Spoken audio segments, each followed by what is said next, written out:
My boyfriend's mother caught us having a threesome and it was the most embarrassing moment of my life. She usually leave the house to attend a particular event on weekends.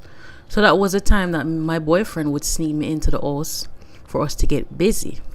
I brought my female friend over and we began to do our thing. But halfway into it, the bedroom door sprung open. Mrs. Star, my mouth was filled so I couldn't even scream. We literally froze for a second.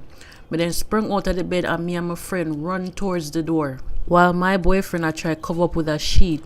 When we reached the grill, we realized it locked, so we couldn't escape. Plus rain was pouring like crazy. By this time the woman up on top of our vice a car with big freak.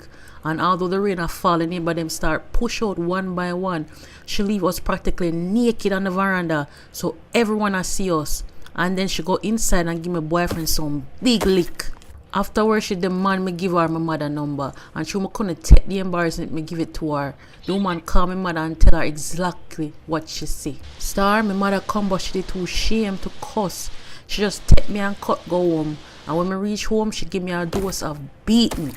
I later found out that the neighbor had told my boyfriend's mother that he was sneaking me into the house. So she pretended to leave the house, but all this time she was hiding inside.